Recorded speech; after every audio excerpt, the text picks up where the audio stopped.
नमस्कार दोस्तों, मैं Mamta Sharma classes point YouTube channel पर स्वागत करती हूँ आप सभी का एक बार फिर से। दोस्तों, आज के हम इस वीडियो में पढ़ने वाले हैं मानवीकरण अलंकार और विशेषोक्ति अलंकार, यानी जो दोनों ये अलंकार हैं वो हमारे अर्थालंकार के ही भेद हैं, जिसमें मैंने पिछली वीडियो में आपके और भी भेद थे वो मैं पढ़ा चुकी हूँ। आज के हम इस वीडियो में मानवीकरण और विशेषोक्ति अलंकार पढ़ने वाले हैं। ठीक है, तो दोस्तों चलिए शुरू करते हैं। बहुत ही आराम से इसे समझेंगे, पढ़ेंगे। इसकी परिभाषा देखते हैं सबसे पहले। जहाँ पर निर्जीव सजीव की तरह काम करे, ध्यान दीजिएगा, शब्दों को अच्छे से देखिएगा, समझिएगा। जहाँ पर निर्जीव यानी जो बेजान है, निर्जीव सजीव की तरह काम करे अथवा निर्जीव को ही सजीव मान लिया जाए, वहाँ पर मानवीकरण अलंकार होता है। यानी शब्द से ही पता चल रहा है कि जो निर्जीव चीज़ को ही मानव जैसा मान लिया जाए, यानी उनको सजीव की तरह वर्णन किया जाए उसका, वहाँ होता है हमारा मानवीकरण अलंकार। ठीक है, इसको उदाहरण से समझेंगे हम।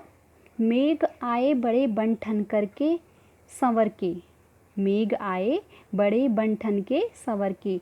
अब यहाँ देखेंगे परिभाषा में, जैसा हमने देखा था कि निर्जीव को सजीव मान लिया जाता है, तो यहाँ पर क्या कह रहा है कि जो मेघ हैं वो क्या है, निर्जीव हैं। मेघ क्या है, निर्जीव हैं। आए बड़े बंठन के संवर के, भाई यह बंठन के, आप ही बताओ, जो मेघ होते हैं वो कभी बनते ठनते हैं? भाई जो मनुष्य होते हैं यानी हम और आप हैं, वही तो बनेंगे ठनेंगे, अपने आप को सजाएंगे, अपने आप को संवारेंगे, है ना। तो जो निर्जीव चीज़ होती है वो अपने आप को कैसे संवार सकती है, सजा सकती है। तो यहाँ निर्जीव चीज़ को सजीवता का चित्रण किया गया, यानी सजीवता उसमें दिखाई जा रही है। जैसे बादल हैं, मेघ हैं, वो ऐसे लग रहे हैं जैसे वो बहुत श्रृंगार करके, बहुत सज धज के आए हैं, बड़े बन ठन कर, जैसे कहीं जाते हैं ना हम, बन ठन कर एकदम तैयार होके जाते हैं। तो वैसे ही यहाँ पर कहा जा रहा है कि मेघ आए हैं बड़े सज करके, यानी बड़े बन ठन के संवर के। ठीक है, तो यहाँ निर्जीव चीज़ में सजीवता झलक रही है। ठीक है, यहाँ हो गया हमारा मानवीकरण अलंकार। दूसरा देखते हैं एक उदाहरण। सागर के उर पर नाच नाच करती हैं लहरें मधुर गान, यानी जो सागर है, उर यानी सागर का जो हृदय, भाई सजीव, जो सजीव चीज़ होती है उसी में तो हृदय हो सकता है, भाई सागर का कैसे हृदय होगा।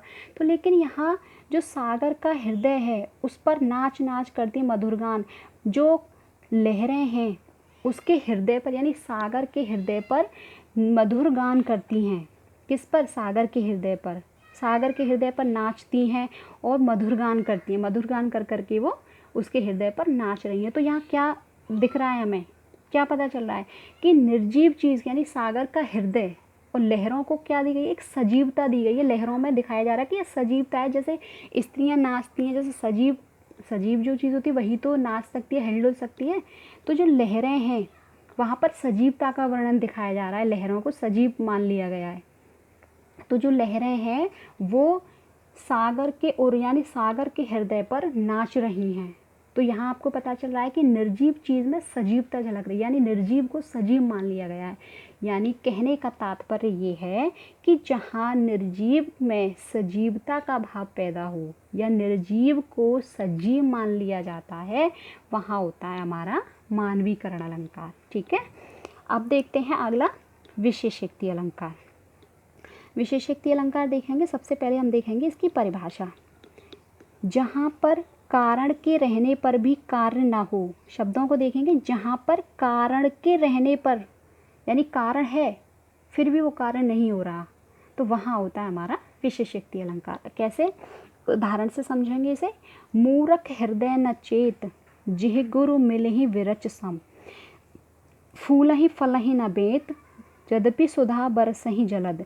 अर्थात यानी मूर्ख के हृदय में, यानी मूर्ख के हृदय में कभी ज्ञान की बातें नहीं आ सकती, कभी वो ज्ञान नहीं धारण कर सकता, चाहे उसको जैसे जेहि गुरु मिलहि विरचम, विरच यानी ब्रह्मा जो होते हैं, चाहे उसको गुरु ब्रह्मा ही क्यों ना मिल जाए, वो मूर्ख कभी भी ज्ञान प्राप्त नहीं कर सकता। फूल ही फल ही ना बेत, यानी जो बेत का पेड़ होता है, जो बेत होता है उस पर कभी भी फूल नहीं लगता। यद्यपि सुधा बरसहि जलद, यानी जो अगर बादल अमृत भी बरसा देना, सुधा यानी अमृत भी बरसा देना, तब भी बेत पर कभी फूल नहीं बन सकते। यानी यहाँ कारण है, कारण है यहाँ पर कि वर्षा हो रही है, चाहे अमृत ही क्यों ना बरसे, कारण है कि उस पर फूल लगे लेकिन तब भी उस पर फूल नहीं लग रहा, अर्थात कारण है और तब भी कार्य नहीं हो रहा है।